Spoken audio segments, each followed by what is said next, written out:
Eclesiastes 5, de 1 até o verso 7. Guarda o pé quando entrares na casa de Deus. Chegar-se para ouvir é melhor do que oferecer sacrifícios de tolos, pois não sabem que fazem mal. Não te precipites com a tua boca, nem o teu coração se apresse a pronunciar palavra alguma diante de Deus, porque Deus está nos céus e tu na terra. Portanto, sejam poucas as tuas palavras. Porque dos muitos trabalhos vêm os sonhos, e do muito falar, palavras nécias.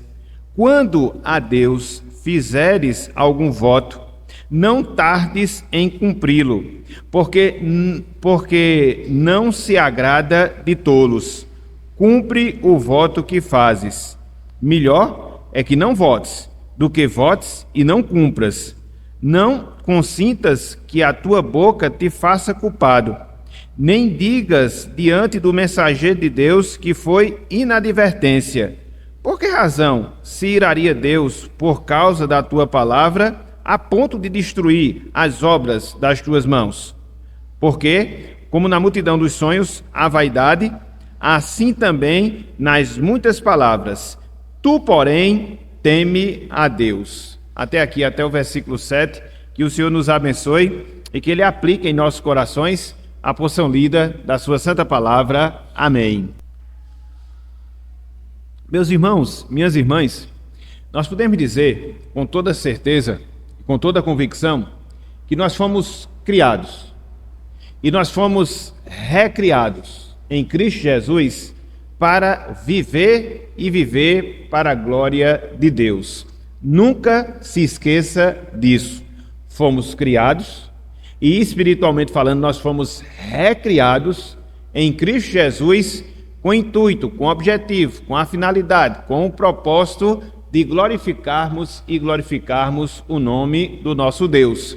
É o princípio básico que nós encontramos nas palavras do apóstolo Paulo, de acordo com aquilo que ele escreve lá na carta aos Coríntios, primeira carta, capítulo 10, versículo 31. De sorte que, uma vez que você tem essa compreensão, uma vez que você tem esse entendimento, uma vez que você tem essa perspectiva, a gente percebe, meus irmãos, a gente compreende, minhas irmãs, que nós podemos fazer isso em todas as áreas, em todos os aspectos da nossa vida. Ou seja, glorificar o nome do Senhor. Contudo, todos nós sabemos que no seu sentido principal, contudo, nós sabemos que no seu sentido essencial, a gente glorifica a Deus no seu sentido pleno quando nós nos juntamos como povo dele e assim prestamos o nosso louvor e assim nós prestamos a nossa adoração, quando nós atendemos ao seu chamado de, como povo seu, se colocar diante dele para declarar a sua grandeza, para poder proclamar as suas verdades e assim nos deleitarmos no Senhor. Então, glorificamos a Deus em toda a nossa vida, sim, mas, sobretudo, sim, mas em especial, através do culto que nós chamamos culto corporativo, culto de adoração, culto de louvor. Além disso, meus irmãos, minhas irmãs, quando a gente pensa nesse aspecto da nossa vida, aquilo que nós chamamos de adoração corporativa, a adoração que a Igreja de Cristo ela presta semanalmente na sua casa, a gente chega à conclusão, irmãos e irmãs, que essa adoração corporativa, essa adoração pública, ela cumpre, vamos assim dizer, algumas funções, alguns objetivos básicos. Em primeiro lugar, é através da adoração pública, em primeiro lugar, é através do culto corporativo que nós somos lembrados do que nós fomos. Ou seja, fomos criados em Adão, a imagem e semelhança de Deus. Contudo, o pecado entrou no mundo e também nos atingiu, nos colocando numa situação desfavorável diante do Senhor. O culto, de certa forma, aponta e nos ensina esse fato. Mas não só isso. A adoração comunitária, a adoração pública, ela nos mostra aquilo que nós somos. Somos quando? Hoje, hoje em Cristo Jesus. E isso nos fortalece, isso nos revigora, isso nos alegra. Sabemos sim que em Adão nós pecamos, sabemos sim que em Adão nós nos separamos de Deus, mas também nós entendemos que hoje em Cristo Jesus nós fomos aproximados ao Senhor, de sorte que hoje nós desfrutamos da sua presença. O culto também aponta para essa realidade. Mas não só isso. Em terceiro lugar, o culto nos mostra ou nos direciona para aquilo que nós seremos. Seremos quando? Na eternidade. Irmãos e irmãs, essa questão de adoração, essa questão de culto é uma coisa interessante, porque eu não sei se vocês já pararam e refletiram, mas uma das coisas que mais nós iremos fazer por toda a eternidade é adorar e adorar o nome do nosso Deus. Quando você vê, por exemplo, algumas passagens do livro de Apocalipse, a igreja glorificada do Senhor, a consumação do nosso plano de salvação, o que é que nós iremos fazer no céu? Adorar a Deus pelos séculos dos séculos. Então veja que esse culto que nós prestamos aqui agora, essa adoração corporativa que nós experimentamos ao longo da nossa existência aqui nesse mundo, ela é importante justamente por causa disso. Nos lembra daquilo que nós fomos, nos lembra daquilo que nós somos e nos fortalece, nos direciona para aquilo que nós seremos por toda a eternidade. Adoradores e adoradores do nosso Deus, adoradores e adoradores do nosso Senhor.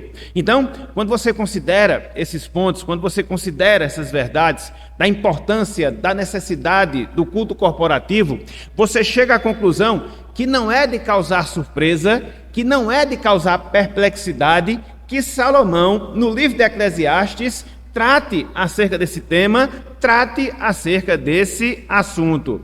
Nós vimos nos capítulos anteriores do livro de Eclesiastes, sobretudo capítulo 1, capítulo 2, capítulo 3, parte do capítulo 4, que Salomão, ele fala das coisas passageiras, que Salomão, ele fala das coisas efêmeras dessa vida.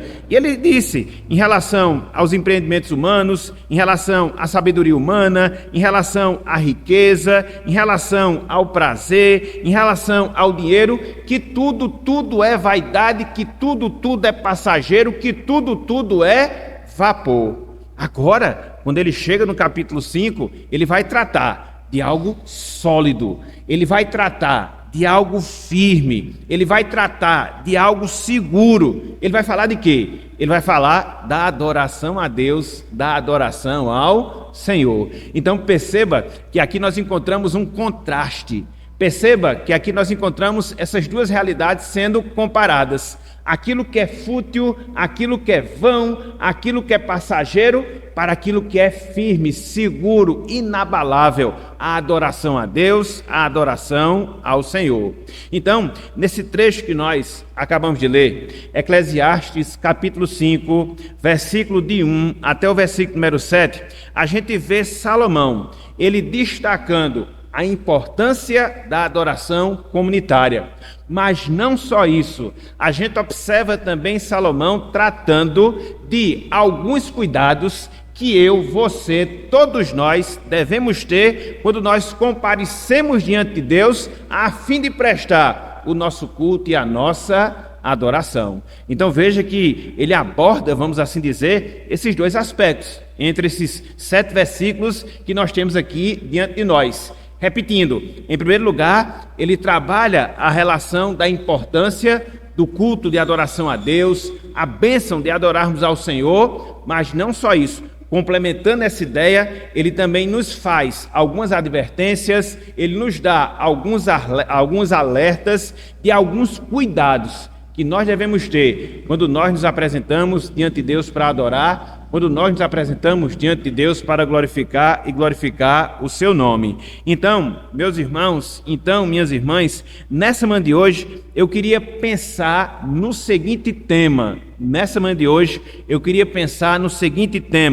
A bênção da adoração a Deus. Ou, num sentido mais específico, a bênção e as implicações da adoração a Deus. A bênção e as implicações da adoração a Deus. Então, vamos lá. Vamos começar a trabalhar esse trecho. Vamos lá, vamos começar a trabalhar essa passagem dentro dessa perspectiva aqui que a gente acabou de delinear, vermos a bênção da adoração, mas não só isso, considerarmos algumas implicações que nós temos em relação a essa adoração. E a gente vai seguindo e depois a gente vai abrir para os irmãos, depois nós expusermos a palavra, para a gente poder fazer aqui algum momento de compartilhamento. Então, em primeiro lugar, a bênção da adoração.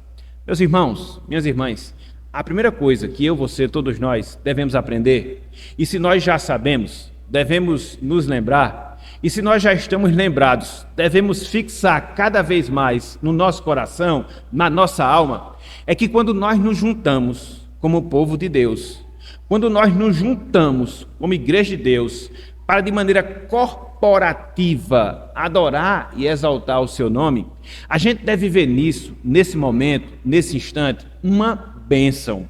Mas não qualquer bênção, mas uma bênção toda especial que Deus, pela sua graça, pela sua bondade, pelo seu amor, nos concede a nós, míseros pecadores. Então, é a primeira coisa que eu queria que nós aprendêssemos, que nós relembrássemos, que nós fixássemos nos nossos corações. Adorar a Deus é bom, adorar a Deus é benefício, adorar a Deus é algo que é uma bênção do Senhor para com as nossas vidas. Olha só o que Salomão fala aqui no versículo 1, Eclesiastes, capítulo 5, versículo 1, a primeira parte do versículo, somente a primeira parte. Ele diz o seguinte, olha só. Guarda o pé, veja, quando entrares na casa de Deus. Guarda o pé, quando entrares na casa de Deus. A gente vai chegar um pouco mais adiante nas implicações, mas eu queria chamar a atenção, como Salomão chama a atenção, para quê? Para o privilégio, meus irmãos, para o benefício, minhas irmãs, da adoração. E repito, quando eu falo adoração não no sentido particular, não no sentido individual, mas a adoração no seu sentido público, a adoração no seu sentido corporativo. Conforme nós sabemos, através do ensinamento do Antigo Testamento, quando o povo de Deus se encontrava na casa de Deus, era o equivalente de estar na presença de Deus. Por quê? Dentro da realidade que nós observamos no Antigo Testamento, a presença de Deus se fazia onde? No templo. Anteriormente no tabernáculo, posteriormente, quando foi construído o templo do Senhor. Então, quando o judeu ele ia para a casa de Deus para adorar, quando o israelita ele ia para a casa do Senhor para adorar, e ele ali estava e adorava a Deus através dos sacrifícios que apresentava ao Senhor, aquilo, meus irmãos, aquilo, minhas irmãs, era sinônimo, era igual a estar na própria presença de Deus, na própria presença do Senhor. A gente podia ler alguns textos que referendam justamente esse ponto. Eu queria ler pelo menos alguns, não todos, que a gente vê pelo menos no livro de Salmos, que mostra justamente esse ponto. Quando as pessoas iam para a casa de Deus, na verdade elas estavam indo para a presença de Deus. Então, sem desmarcar esse texto aqui de Eclesiastes, capítulo 5, abram, por favor, as suas Bíblias e a gente vai percorrer pelo menos alguns versos do livro dos Salmos, porque fica mais fácil a nossa localização. Abram aí um texto conhecidíssimo, inclusive ele foi citado no domingo passado no culto corporativo, Salmo 27, versículo 4. Olha só o que diz aí no Salmo 27, versículo 4. Veja se dentro da concepção do judeu, na concepção do israelita, estar na casa de Deus era estar na própria presença do Senhor. Eclesiastes, ou Salmo, melhor dizendo, 27, versículo 4.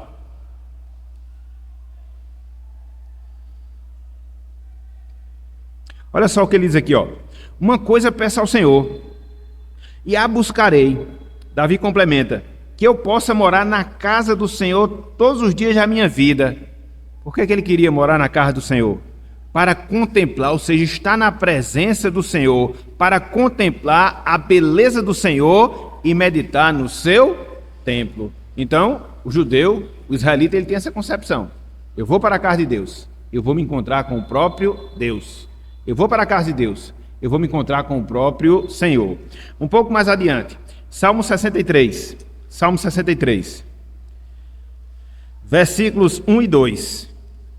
Aqui você observa o anseio, o desejo, a vontade que o salmista tinha de poder comparecer ao templo, buscar o templo, porque fazendo isso ele estava encontrando o Senhor.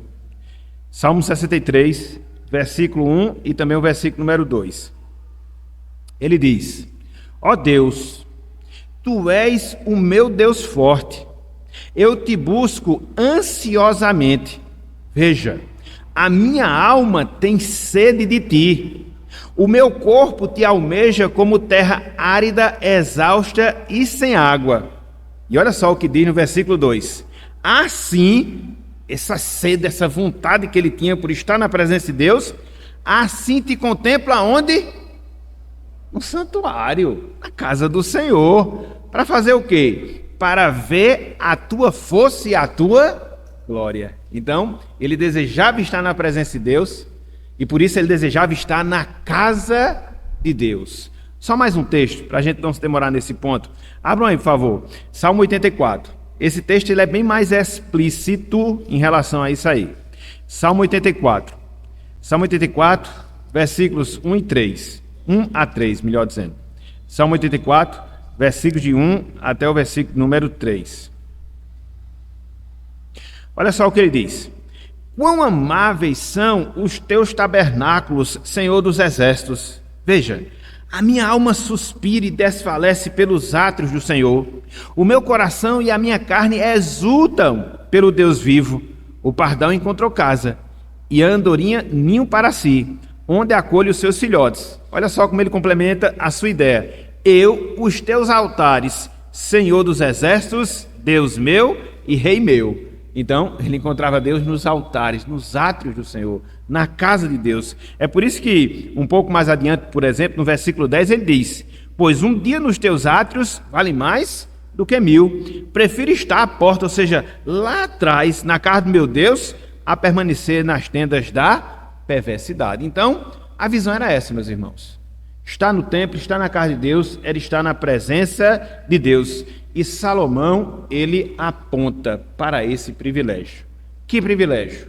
O privilégio que ele tinha, que os crentes no Antigo Testamento tinham e que nós temos hoje. De quê? De estar na presença de Deus em adoração.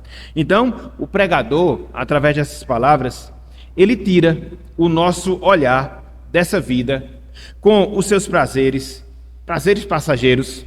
Ele tira o nosso olhar dessa vida com as nossas lutas, com as nossas batalhas e nos direciona a quem? A Deus, a focar no Senhor. Então, quando ele fala dessa experiência de estar na casa do Senhor, ele está elevando o nosso olhar para uma experiência bendita. Que experiência é essa? De desfrutar da comunhão com Deus em adoração. Então, nós sabemos que hoje a adoração, ela não está circunscrita, a adoração, ela não está limitada ao templo em Jerusalém, não, porque Cristo falou isso, lá em João capítulo 4, versículo 23, versículo 24, quando ele dialogava ali com a mulher samaritana. Deus é Espírito, importa que os seus adoradores o adorem em Espírito e em verdade, e em qualquer lugar a gente pode adorar e adorar a Deus, mas o privilégio ele continua. Que privilégio? O privilégio de nós nos colocarmos diante de Deus em adoração. E isso acontece, sobretudo, quando nós nos encontramos em sua casa para adoração e adoração corporativa. Não é sem razão, meus irmãos, não é sem razão, minhas irmãs, que Deus, ele separou o tempo no qual nós devemos estar na casa de Deus. Isso desde o Antigo Testamento. E a gente já estudou isso em estudos anteriores. É por isso que nós temos hoje, o domingo, o primeiro dia da semana.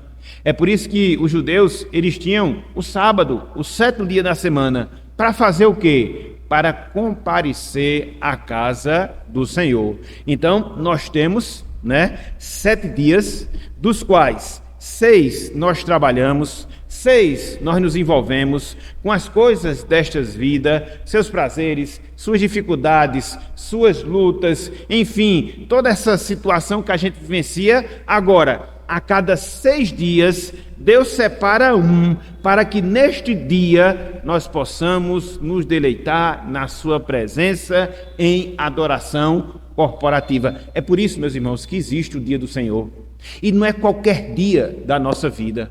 É um dia que foi criado, é um dia que foi designado para que nós possamos nos encontrar na casa do Senhor, para que nós possamos estar adorando a Deus, para que nós possamos estar nos deleitando no Senhor. E observe, esse é um princípio que vem desde o Antigo Testamento, que é real também para os nossos dias, e o será até a consumação da nossa salvação, quando nós estaremos adorando a Deus, não só num dia específico, mas para todo sempre. Amém. Então, quando você tem essa perspectiva, quando você tem esse entendimento, qual o reflexo que isso gera na sua vida? Qual a implicação que isso gera no seu viver? Dentre várias implicações, dentre várias consequências, quando você tem essa perspectiva, que perspectiva? Que estar na casa de Deus é uma bênção, que estar na casa de Deus é um benefício. Você vai encarar a adoração pública não como algo enfadonho, não como algo cansativo, mas como algo deleitoso, uma bênção consoladora que Deus propicia e propicia a sua vida, que Deus propicia e propicia a sua alma. É o privilégio, meus irmãos, de podermos ouvir a palavra de Deus de acordo com as Escrituras Sagradas. É o privilégio de podermos estar contemplando a glória do Senhor e, sobretudo, declarando a sua grandeza através dos cânticos. É o privilégio que nós temos de estar em comunhão com os nossos irmãos, fazendo essa mesma tarefa, cumprindo essa mesma missão. Então, enxergue, olhe para o culto, não como uma obrigação, não como um dever religioso. É uma atividade espiritual, não resta a menor dúvida. Contudo, a gente deve observar, contudo, a gente deve ter a percepção que isso, acima de tudo, é um privilégio bendito que Deus nos dá. Cessarmos das nossas atividades, das nossas preocupações, dos nossos afazeres, das nossas inquietações, dos nossos prazeres passageiros também em relação a essa vida e fixarmos no eterno. Fixarmos os nossos olhos em Deus, voltarmos a nossa atenção ao Senhor, que é isso, meus irmãos, que semanalmente nós fazemos quando nós estamos em adoração pública, quando Deus nos chama, com aquele verso que a gente sempre coloca na parte inicial, que a gente chama de chamada à adoração, a convocação que Deus nos faz para estarmos na sua presença. E isso se segue um canto que a gente faz em adoração a Deus, declarando a sua grandeza. E isso segue uma oração que a gente faz ao Senhor, agradecendo por estarmos ali na sua presença. E isso segue uma leitura bíblica que nós fazemos para a nossa instrução espiritual, para que Deus fale ao nosso coração. E isso segue os cantos congregacionais que nós entoamos louvores a Deus, sendo dirigidos pela equipe de música. E isso segue um momento específico, quando a gente para, cessa e está diante de Deus, orando no sentido individual, e depois a gente quebra o silêncio e ora no sentido coletivo. E isso segue ao momento que a gente está aqui ouvindo a proclamação do Evangelho de acordo com o ensino da sua palavra. E isso segue o momento final em que a gente ora agradecendo a Deus, concretizando, finalizando mais um culto, e aí Deus nos despede com a bênção apostólica. É isso que a gente faz todo domingo. Percebe a dinâmica do culto? Ela tem começo, meio e fim, de você entender que você está na presença de Deus. Um culto bíblico, que nem todo culto é bíblico, nem todo ajuntamento é bíblico, mas nós primamos dentro dessa perspectiva. Então, meus irmãos, é assim que a gente deve entender, é assim que a gente deve ver a adoração pública. Não é mais um momento enfadonho, um momento deleitoso, prazeroso, uma bênção que Deus nos dá em sua presença. Ok? Então, em primeiro lugar, Salomão fala isso. Ele fala da bênção da adoração corporativa. Mas, olhando aqui para esse texto, eu queria me ater agora a alguns detalhes. A gente observa também alguns cuidados, veja, algumas atenções que eu, você, todos nós devemos ter quando a gente comparece diante de Deus para adorá-lo. Quando a gente está nesse momento de bênção, quando a gente se encontra na presença do nosso Deus. É aquilo que eu estava até falando ontem para os homens.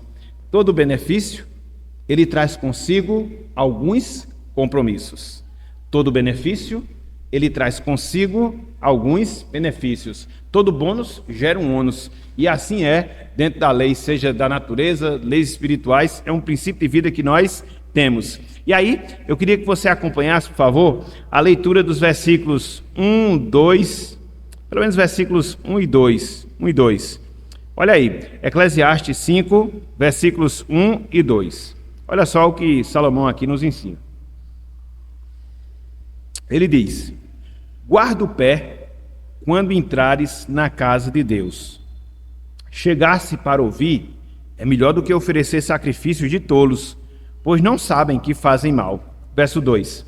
Não te precipites com a tua boca, nem o teu coração se apresse a pronunciar palavra alguma diante de Deus, porque Deus está nos céus e tu na terra.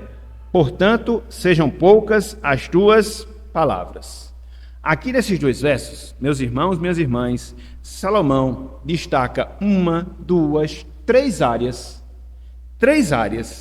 da nossa vida que nós devemos ter cuidado quando nós nos apresentamos diante de Deus em adoração. Repetindo, aqui nesses versos e depois na sua sequência, Salomão destaca três áreas da nossa vida que nós devemos ter cuidado quando nós nos apresentamos diante de Deus em adoração e adoração corporativa. Nós devemos ter cuidado com as nossas ações, nós devemos ter cuidado com as nossas palavras, nós devemos ter cuidado com as nossas emoções. Devemos ter cuidado com as nossas ações, devemos ter cuidado com as nossas palavras, devemos ter cuidado com as nossas emoções. Vamos destrinchar esses aspectos aqui e ver os desdobramentos práticos para a nossa vida. Então vamos lá. Em primeiro lugar, a primeira área, nossas ações. A primeira área, nossas ações. Início do versículo 1. Salomão assim nos ensina: guarda o pé quando entrares na casa de Deus. Guarda o pé quando entrares na casa de Deus. Salomão aqui está dando um alerta. Salomão aqui está dando uma advertência. Para quê? Para nós termos cuidado da maneira como nós nos comportamos quando nós estamos diante de Deus em adoração. E aqui você pode ter dois caminhos, completamente diferentes, completamente opostos. Você pode ir ao templo para adorar a Deus, fazendo-o de forma correta, segundo a sua palavra, com as motivações certas, e assim você glorificará o nome de Deus, glorificará o nome do Senhor. Ou, ao contrário disso, você pode agir mal na adoração pública. Você pode se comportar mal na adoração corporativa, proceder de maneira tola, proceder de maneira indevida, proceder de maneira impensada. E Salomão até coloca: se é para agir desse jeito, que você silencie. Se é para agir desse jeito, que você se cale, para que você não se prejudique por agir de maneira incorreta dentro da adoração e dentro da adoração pública. E é interessante, meus irmãos, é bastante interessante, minhas irmãs, isso que Salomão ele fala aqui. Porque se você pensar, refletir e considerar, você vai observar que existem algumas atitudes erradas, que eu, você, todos nós, estamos sujeitos a cometê-las quando nós estamos dentro do culto, quando nós estamos dentro da adoração pública. Quais são? Pelo menos três dessas atitudes erradas, equivocadas que nós podemos ter dentro da adoração. A gente pode ser irreverente, a gente pode ser insubmisso, a gente pode ser formal, no sentido de formalismo. São três atitudes erradas quando nós nos encontramos na casa de Deus, quando nós nos encontramos na casa do Senhor. A irreverência, quando é que ela acontece? A irreverência, quando é que ela ocorre? Quando a gente trata o culto a Deus de maneira indiferente. Quando a gente trata o culto a Deus com desrespeito. Conversas paralelas, uso de celular, no sentido indevido, saídas desnecessárias que muitas vezes a gente faz do templo. Então são comportamentos errados, atitudes erradas que você apresenta na adoração. Quando você adora de maneira não prescrita na palavra, fazendo aquilo que Deus não exige que você faça, e na verdade, muitas vezes, Ele proíbe que você faça na adoração.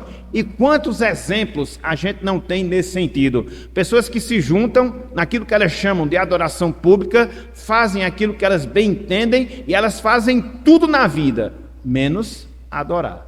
Então são perigos que nós temos, no caso aqui específico, em relação à irreverência. Mas não só isso, também nós temos a insubmissão. Conforme nós falamos, quando a gente cultua a Deus de maneira contrária à sua palavra. E também nós temos o problema do formalismo. Quando você vem só por vir para a igreja, seu corpo está aqui. Você participa de todos os momentos de culto, no sentido físico. Mas é só isso que você está fazendo. Fazendo por fazer. Cumprindo uma obrigação. Cumprindo um dever religioso. E aí fica a advertência aqui colocada por Salomão. Guarda o teu pé quando entrares na casa de Deus. Não seja irreverente, não seja insubmisso, não seja formal no sentido de formalista. Por quê? Porque você está se prejudicando, não está usufruindo do culto e, se brincar, ainda vai receber juízo e punição divina em relação à sua vida. Então, qual é o primeiro cuidado que você deve ter na adoração? Cuidado com suas ações. Cuidado com suas ações. Sejam elas ações de irreverência, sejam elas ações de insubmissão, sejam elas ações formais, no sentido negativo da palavra. E a gente vê vários exemplos disso na palavra de Deus, nas Escrituras Sagradas. Por exemplo, logo no início do registro sagrado, no livro de Gênesis, capítulo 4, a gente vê que Caim tira a vida do seu irmão Abel, porque ele se desgostou de estar na presença de Deus, porque Deus não aceitou a sua adoração. Mas por que Deus não aceitou a sua adoração? Porque ele não deu das primícias do Senhor, como assim o fez o seu irmão. A questão ali não é o tipo de oferta, não. A questão ali é de dar ou não dar primícia, ou das primícias. Abel deu, mostrando o quê? Mostrando a exclusividade que ele tinha da pessoa de Deus em relação à sua vida. Caim não, deu daquilo que sobrou. Então, por isso, Deus não aceitou a sua adoração. Insubmissão à adoração. Você segue um pouco mais adiante. Vai lá para Levítico capítulo 10, versículos 1 e também o versículo 2. O fato de Nadab e Abiú apresentaram fogo estranho, não determinado por Deus. Consequência, ambos foram fulminados na hora pelo Senhor. Porque Deus, meus irmãos, Ele leva culto a sério. Deus, Ele leva culto a sério. Às vezes a gente não faz isso. Às vezes a gente trata o culto como coisa de só menos. Se der, eu vou. Entendeu? Se eu estiver lá, eu vou me comportar da maneira que eu assim desejar. Com Deus não é assim. Com Deus não é assim. Se nós nos colocamos na sua presença, se nós estamos em adoração a Ele, que a gente tenha cuidado com as nossas ações, para que assim a gente não venha experimentar o fogo divino da justiça de Deus. Então, qual é a primeira área que Salomão destaca, que a gente deve ter cuidado? Quando a gente se apresenta diante de Deus em adoração, a gente deve ter cuidado com as nossas ações. Mas não só isso. Em segundo lugar, a gente deve ter cuidado com as nossas palavras. Em segundo lugar, a gente deve ter cuidado com as nossas palavras. É por isso que no versículo 2, Salomão ele fala, né? Não te precipites com a tua boca, nem o teu coração se apressa, ele segue, a pronunciar palavra alguma diante de Deus, porque Deus está nos céus e tu na terra, portanto sejam poucas as tuas palavras. Salomão aqui, ele está apontando para um problema. Que problema? O uso indevido de palavras, o uso indevido da fala na adoração. No caso aqui bem específico, qual é o problema para o qual Salomão está chamando a nossa atenção? É você falar sem pensar, é você jurar sem refletir, porque no culto a Deus há momentos, sim, momentos especiais, para você fazer compromissos, para você fazer juramentos, para você fazer votos, no culto no Antigo Testamento também acontecia a mesma coisa. A mesma coisa. Contudo, dentro dessa área, alguns estavam errando. Estavam assumindo compromisso com Deus, estavam fazendo compromisso com o Senhor, mas não os estava cumprindo. E aí Salomão chama a atenção. Olha só o que ele diz, e aqui é um caso grave, que ele destaca aqui, lá nos versículos 4 até o versículo número 6. Olha só o que diz aí, ó. Eclesiastes, capítulo 5, versículos 4 até o versículo 6. Aqui o uso devido da fala. Aonde? No culto de adoração, conforme a advertência aqui de Salomão. Ele diz, ó: quando a Deus fizeres algum voto, não tarde em cumpri-lo. Porque, no caso, Deus não se agrada de tolos. Cumpre o voto que fazes. Verso 5. Melhor é que não votes, do que votes e não cumpras. Versículo 6. Não consintas que a tua boca te faça culpado, nem digas diante do mensageiro de Deus que foi inadvertência. Por que razão se iraria Deus por causa da tua palavra, a ponto de destruir as obras das tuas mãos? Então, Salomão aqui está destacando o quê? O pecado da falta de cumprimento dos votos e juramentos que eram feitos a Deus, dos votos e juramentos que eram feitos ao Senhor. Os votos, as promessas, irmãos e irmãs, eles eram muito comuns, muito corriqueiros dentro do culto do Antigo Testamento, dentro do culto judaico. Os adoradores se comprometiam com algum tipo de ação, caso Deus concedesse alguma bênção, caso Deus concedesse algum benefício. Sendo assim, dentro da própria lei, havia regulamentos de que, se você votar, cumpra. Se você prometer, cumpra. Porque do contrário, você estará pecando e pecando contra Deus. É interessante, porque se você olha aqui, essas palavras de Salomão, versículos 4, 5, 6, você vai observar que são as mesmas palavras que Deus havia regulado lá na sua lei essa questão de votos e juramentos. Veja aqui o que a gente leu, verso 4, 5 e 6, e agora, sem desmarcar o texto de Eclesiastes, abram aí, por favor, as suas Bíblias no livro de Deuteronômio, capítulo 23. Olha só como Deus regulava. O que Salomão fala nada mais é do que aquilo que Deus já havia falado. Isso anos atrás. Olha só. E o que é que ele diz? Cuidado com o que você fala, cuidado com o que você promete, tenha atenção no que você vai dizer diante de Deus, para que você não haja como um tolo. Você está aqui na terra, Deus está no céu, então sejam poucas as tuas palavras. Se é para falar algo que não vai cumprir, fique calado. Deuteronômio 23, isso, versículos 21 até o versículo 23. Olha só, se não é tal qual que Salomão vai dizer, dentro do contexto do Antigo Testamento, as pessoas faziam votos, promessas, os adoradores se comprometiam a alguma ação, caso Deus os abençoasse, e quando falavam assim e eram abençoados, Deus exigia o cumprimento daquilo que havia se empenhado a fazer. Olha só, Deuteronômio, capítulo 23, versículos 21 até o versículo 23. Olha só, versículo 21. Quando fizeres algum voto ao Senhor, teu Deus, não tardarás em cumpri-los, porque o Senhor, teu Deus, certamente o requererá de ti, e em ti haverá pecado. Porém, abstendo-te de fazer o voto, não haverá pecado em ti. O que proferiram os teus lábios, isso guardarás e o farás, porque votaste livremente ao Senhor teu Deus o que falaste com a tua boca. É ou não é o que Salomão havia dito? Mesma coisa. Então, o que é que isso nos ensina?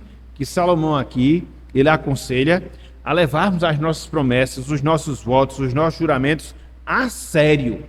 Para quê? Para que o juízo de Deus não recaia sobre nós, para que o juízo de Deus não recaia sobre as nossas vidas. Então, meus irmãos, o grande princípio que a gente extrai daqui é que a gente deve ter muito cuidado, que a gente deve ter muito cuidado com a nossa língua quando nós estamos adorando a Deus, quando nós estamos adorando ao Senhor. Aí talvez, ao falar isso, você pode até se perguntar, e a gente vai ter que ficar mudo? E a gente vai ter que ficar calado? Não, não, não. Até porque, no culto a Deus, nós temos uma conversa, um diálogo. É por isso que o nosso culto, ele é aquilo que nós podemos chamar de culto pactual. Ou seja, Deus fala conosco e nós falamos com Deus. Deus fala conosco e nós falamos com Deus. Essa é a dinâmica que acontece todas as vezes que nós nos apresentamos diante do Senhor. É por isso que, por exemplo, conforme nós falamos, a gente inicia o culto como? Uma chamada adoração. Quem é que fala? Deus através da sua palavra. A gente responde como? Com um cântico, onde a gente declara a grandeza de Deus. Segue-se uma oração que a gente faz ao Senhor. Depois Deus vem e nos fala. Através de quê? Da palavra, pela leitura devocional que a gente realiza. Depois a gente vai e fala com Deus através dos nossos cânticos. A gente vai e fala com Deus através das nossas orações. Deus vai e fala conosco através da pregação, através dos sacramentos. Então, um culto, se você prestar atenção, é um diálogo entre Deus e você e Deus. Então, você tem que falar, obrigatoriamente, na adoração. Seja quando você ora, seja quando você canta, seja quando você assume determinados compromissos diante do Senhor, como acontece, por exemplo, num batismo, quando acontece, por exemplo, numa consagração de criança, você assume ali, de maneira solene, compromisso com o Senhor. Então, o culto nosso a Deus é um culto em que a gente fala, é um culto em que a gente se pronuncia, é um culto em que a gente se comunica perante o Senhor. Contudo, o que fica aqui de advertência e que a gente deve refletir, é que a gente deve refletir sobre aquilo que a gente fala e fala dentro do culto a Deus.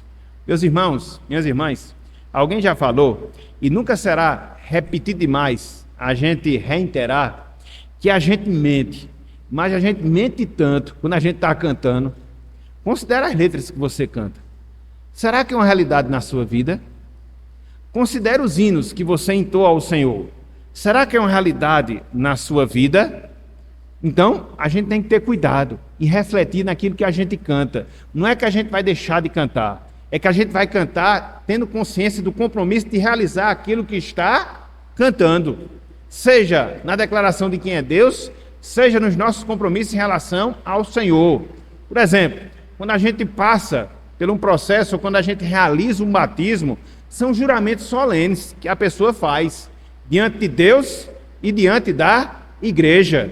De quê? De se comprometer com a igreja, de submeter a sua liderança, de fazer todo o possível para ajudar a igreja. E no primeiro problema que ela tem, ela manda um WhatsApp para o pastor dizendo que vai sair da igreja.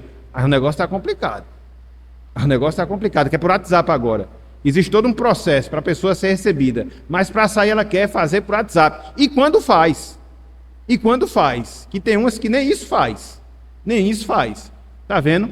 A questão de você refletir quando você votar, a questão de você refletir quando você jurar, você está fazendo um compromisso diante de Deus e diante da igreja. Se não pode cumprir, não avance nisso.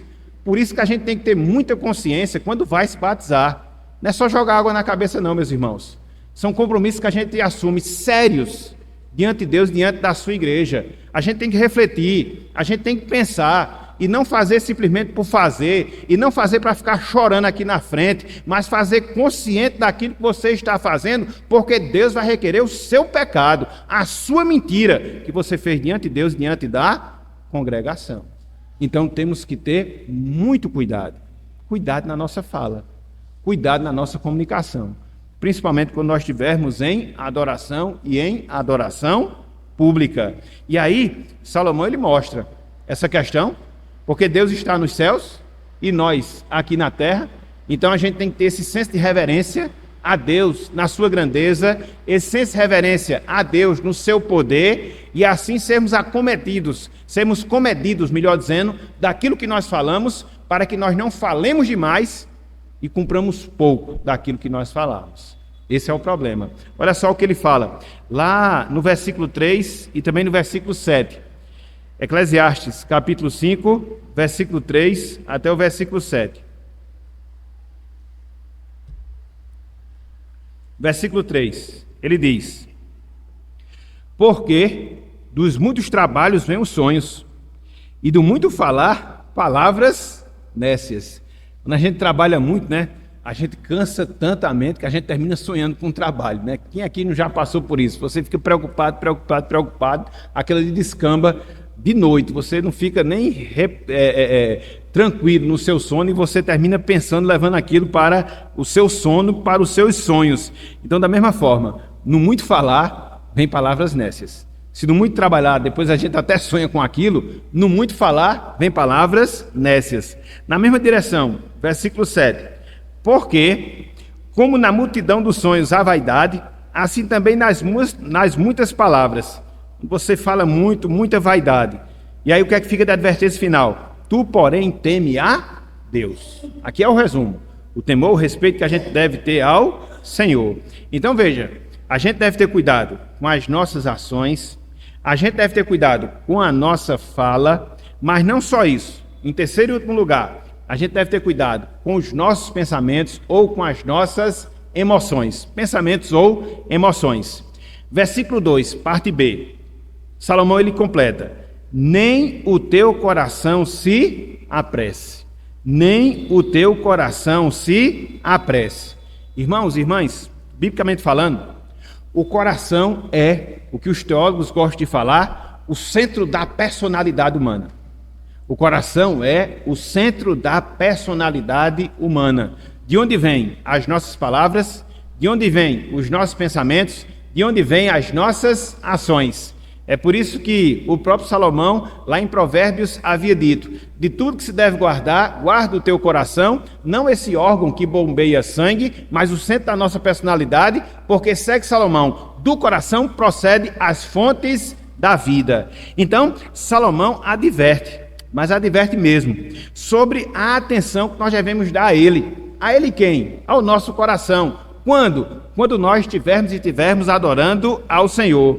Devemos cuidar, meus irmãos, devemos cuidar, minhas irmãs, de nutrirmos no nosso interior bons pensamentos, aquilo que seja virtuoso, aquilo que seja santo, para que isso redunde no falar santo, para que isso redunde no proceder santo, e isso, de certa forma, faça com que nós cultuemos a Deus de acordo com a sua vontade. Então, cuide também dos seus pensamentos, cuide também das suas emoções, quando você estiver em adoração. Então, quando você soma tudo isso, a gente está chegando já ao final da aula, o que é que isso gera de implicação para as nossas vidas? Irmãos, irmãs, pelo menos uma coisa: culto é uma atividade séria. Culto é uma atividade séria, que exige intensa preparação. Culto é uma atividade séria que exige intensa preparação. O culto, conforme nós falamos, é o chamado solene de Deus. E não é qualquer Deus, o Deus de aliança. E não é qualquer Deus, o Deus 3 vezes santo. E não é qualquer Deus, o Deus todo-poderoso. E não é qualquer Deus, o Deus completamente justo, que nos chama a estar onde? Na sua presença. Observem, meus irmãos, observem, minhas irmãs, algumas experiências especiais que alguns homens de Deus tiveram quando eles se colocaram na presença de Deus. Moisés, por exemplo, ele teve um grande privilégio de receber a lei de Deus, depois de receber instruções de Deus em relação ao tabernáculo. E a Bíblia diz que quando Moisés desceu do monte, o seu rosto fazia o quê? Resplandecia. Por muitos dias, o rosto de Moisés resplandecia, refletindo a glória na qual ele esteve presente quando estava em comunhão com o Senhor. A gente viu, na semana passada, texto conhecido de Isaías, capítulo 6, quando ele tem a visão gloriosa do Senhor, santo, santo, santo, Deus dentro da sua glória, rodeado de anjos, de querubins. E aí, qual foi a reação que Isaías teve? Eu estou perdido. E aí você olha, conforme nós observamos também no último domingo, a contemplação do Cristo ressurreto, glorificado, que João teve quando estava na ilha de Patmos, recebendo a revelação do Apocalipse. Parece redundante, né? Mas não deixa de ser a revelação do Apocalipse. O que é que acontece? Ele cai como morto aos pés de Jesus. E vocês pensam que estão diante de alguém diferente quando vem todo domingo para a igreja? Vocês pensam que é outra pessoa, um outro ser, que minimizou as suas exigências, que minimizou as suas perfeições? Não, meus irmãos, é o mesmo Deus. É o mesmo Deus da experiência de Moisés, é o mesmo Deus da experiência de Isaías, é o mesmo Deus da experiência de João. Então, quando você vier à casa do Senhor, pense nisso. O Deus diante de quem você vai se colocar. Pense nisso. E se prepare, se prepare, se prepare. Prepare as suas ações. Prepare os seus pensamentos. Prepare as suas emoções para que você possa comparecer devidamente à casa do Senhor. É por isso que, conforme nós falamos, o chamamento solene para a adoração, ele acontece quando? No dia do Senhor. Porque você cessa os seus trabalhos, cessa as suas atividades, cessa os seus entretenimentos. Pelo menos deveria fazê-lo, né? Pelo menos deveria fazê-lo. Para quê? Para que você possa se preparar. Estar na sua casa, à tarde, se preparar para o culto à noite, em oração, em meditação, em confissão de pecados, em intercessão pelo trabalho, em intercessão pelos pregadores, em intercessão pelo dirigente, para que assim você possa criar toda uma atmosfera, entre aspas, e assim você ter um culto realmente deleitoso no Senhor. Agora não dá você assistir Faustão, eita, mas Faustão não é mais no domingo, né? Durante a semana, faz tanto tempo. Não dá você estar ali no futebol, só esperando o jogo acabar para ir para a igreja. Você vai preparado como, meus irmãos? E aí você tem que ser muito pregador, para colocar alguma coisa no coração de uma pessoa dessa. Muito mesmo, entendeu? É por isso que hoje, algumas igrejas, elas contratam quem? Alguns coaches. Mais fácil, entendeu? Não pregadores. Porque aí, 2, 3 frasezinhas de efeito, uma música de fundo, uma coisa extremamente emocional, para manipular ali as suas emoções. Tem gente, acha beleza, mas espiritualmente não resolveu o seu problema. Então, a gente tem que ter esse cuidado. A gente tem que ter esse cuidado de se preparar no nosso coração, se preparar com a nossa mente e se preparar com as nossas ações e se preparar como um todo para o momento em que nós estaremos na presença do nosso Deus. Ok? Fechando a nossa aula e vou abrir para os irmãos já já. Irmãos, irmãs, todas as semanas Deus, ele nos oferece um gigantesco presente. Eita, agora ficou difícil. Todas as semanas, tá dando para escutar? Não? Mais ou menos. Tá dando para escutar? Melhorou, não foi? Beleza. Então, Deus, todas as semanas, nos oferece um gigantesco presente. E que presente tão grande é esse que Deus nos oferece? O presente da sua adoração. Eu não sei se vocês já pararam para refletir, eu não sei se vocês já pararam para meditar, mas quem éramos nós, irmãos e irmãs, para que nós merecêssemos o privilégio de poder estar na presença de Deus em adoração? Quem éramos nós para que Deus, através da salvação, nos concedesse o privilégio de poder nos colocar semanalmente em sua presença? A gente não tem ideia, meus irmãos. A gente não tem ideia, minhas irmãs, desse benefício. É por isso que muitas vezes a gente é tão relapso. A palavra é essa mesmo. A gente é muito relapso em relação à adoração.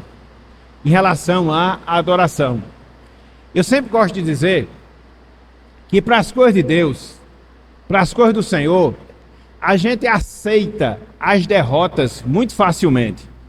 Qualquer imprevisto que acontece já serve de justificativa para a gente não estar na igreja. E às vezes a gente não dá a mesma justificativa para o nosso dia a dia, porque a gente trabalha todos os dias. A gente tem horário no cumprimento dos nossos trabalhos. Muitas vezes a gente vai sem querer, em dias chuvosos. Muitas vezes a gente vai sem querer, não estando tão bem da nossa saúde. Por que a gente não é honesto com Deus e usa do mesmo princípio em relação à sua adoração? De não procurarmos justificativas vãs para não estar na casa de Deus. Ou quando nós estamos, não estamos de maneira devida. Aqui nós estamos, mas a nossa mente está em outra dimensão. O nosso coração está em outra realidade. E aí, passam-se semanas, meses, anos, e a gente fica cheio de problema. E depois, de quem vai ser a culpa? Da igreja. A igreja. A igreja. Não, meu irmão. Não, minha irmã. A culpa é sua. Olhe para você mesmo. A culpa é sua. Faça uma autoavaliação. Como é que você está diante de Deus? Como é que você está diante do Senhor? Como é que você se comporta na casa dele? Você está usufruindo da adoração? Antes de colocar a culpa na igreja, ela pode até ter. A liderança pode até ter, e tem muita. Mas veja que, em primeiro lugar, a responsabilidade é sua. Então não é que a igreja está fria, é que você está frio. É que a igreja não é bíblica, é porque você não está envolvido com as Escrituras. Então, não siga na síndrome de Adão, de sempre responsabilizar terceiros e não colocar sobre você, primeiramente, a responsabilidade. É por isso que a palavra ela é muito clara a nos exortar para que nós façamos autoexame. Examine-se, pois, o homem a si mesmo. Examine-se, pois, o homem a si mesmo. Depois, arranje alguém para culpar. Seja igreja, seja liderança, ou quaisquer outras pessoas ou coisa. Mas, primeira coisa, ou em primeiro lugar, avalie a sua própria vida. Então, aproveite. Mas aproveite mesmo, meu irmão. Aproveite. Mas aproveite mesmo, minha irmã, o privilégio de poder desfrutar da presença de Deus. Para que a gente possa desfrutar hoje desse privilégio, Cristo ele teve que vir, se encarnar, viver entre nós, morrer, para que ele pudesse abrir o acesso que estava bloqueado entre Deus e nós, para que hoje nós pudéssemos comparecer e permanecer na sua presença. Hoje a gente tem uma adoração imperfeita. Hoje a gente tem uma adoração limitada, porque nós somos imperfeitos, melhor dizendo. Nós somos limitados, mas é através dessa adoração que a gente presta a Deus semanalmente, é através do usufruto desse presente gigantesco que Deus nos dá, que a gente se prepara para a adoração eterna, perfeita, nos céus e que durará para todo sempre. Amém. Que Deus nos abençoe e que Ele nos ajude a adorar. Que Deus nos abençoe e que Ele nos ajude a nos deleitarmos na adoração e encararmos o culto a Deus com outra visão e podermos estar aqui semanalmente, ávidos, desejosos, preparados, prontos para exaltar o grande e maravilhoso Deus que nos salvou em Cristo Jesus. Que Deus nos abençoe e Ele aplique a sua santa palavra em nossos corações. Amém.